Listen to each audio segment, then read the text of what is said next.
Hey there. Have you ever noticed those tiny white or yellow bumps on your face that just don't seem to go away, no matter what you do? They're not pimples, they're not blackheads, they're called milia. In today's video, we're going to dive into what milia are, why you might be getting them, and most importantly, how to get rid of milia effectively and safely at home. I'm going to walk you through step by step, so don't worry if this is your first time dealing with milia. Let's get started. But first, what are the things you'll need to complete this task?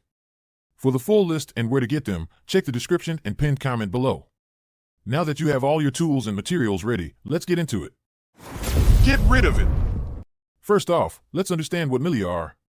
Milia are small, white or yellowish cysts that form just under the skin. They happen when keratin, a protein found in skin cells, gets trapped beneath the surface. These tiny bumps are most common around your eyes, cheeks, and forehead. They're super common and nothing to be embarrassed about. And the good news? You can get rid of them. Here's how to do it. The first step is all about cleaning your skin. You want to make sure you're working with a clean surface before we start any treatment.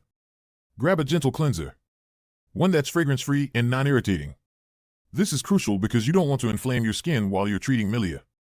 Splash your face with warm water, then massage the cleanser onto your skin in gentle, circular motions.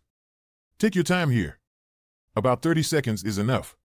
Once you're done, rinse with warm water and pat your face dry with a clean towel. Now, you might be thinking, why does cleansing matter so much?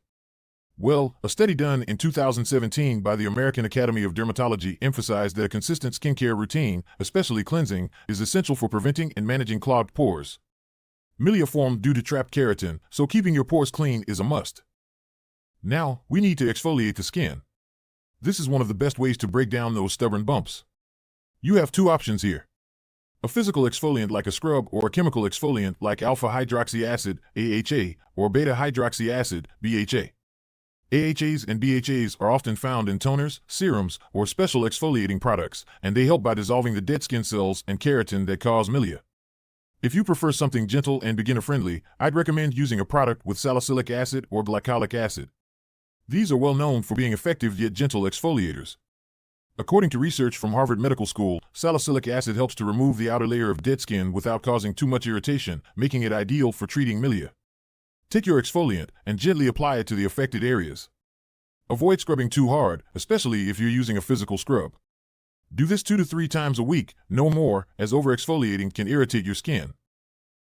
After exfoliating, we want to open up your pores to help release the trapped keratin. This is where warm water and a clean towel come in handy. Soak your towel in warm water, not hot, wring it out, and gently place it over the areas with milia for about 5 to 10 minutes. The heat helps soften the skin and open the pores. If you're dealing with persistent milia, you can also use a come-done extractor, a little metal tool with a loop on the end. But, and this is important, only use it if you feel comfortable. Press gently on the milia with the loop, and if it doesn't come out easily, don't force it. Pushing too hard can lead to scarring. The American Society of Dermatologic Surgery recommends leaving extraction to the pros if you're unsure. After opening your pores and, maybe, extracting milia, it's time to moisturize. Use a non-comedogenic moisturizer. This means it won't clog your pores. Keeping your skin hydrated is key to preventing future milia from forming. Look for lightweight, oil-free formulas with ingredients like hyaluronic acid. Last but definitely not least, apply sunscreen. UV rays can make milia worse by thickening the skin and making it more prone to trapping keratin. You want a broad-spectrum sunscreen with at least SPF 30, and yes, even if you're staying indoors. A 2020 study published in JAMA Dermatology found that consistent sunscreen use not only protects against UV rays, but also helps in managing various skin conditions, including milia. Now, if you've tried all of these steps and your milia just won't budge, it might be time to visit a dermatologist. They can use specialized treatments like chemical peels, laser therapy, or even manual extraction in a safe environment. Don't feel bad if you can't get rid of them at home. Sometimes these little bumps need professional help. So, to sum it up, cleanse, exfoliate, apply warmth, and moisturize while protecting your skin with sunscreen. It's a simple but effective routine that can help you clear away those annoying milia. Patience is key here. It can take time for these bumps to go away, but with consistent care, you'll definitely see results. Thanks for watching. If this video helped you out, make sure to like, share, and subscribe. And don't forget to leave a comment below if you've tried any of these steps or if you've got your own tricks for getting rid of milia. See you in the next video.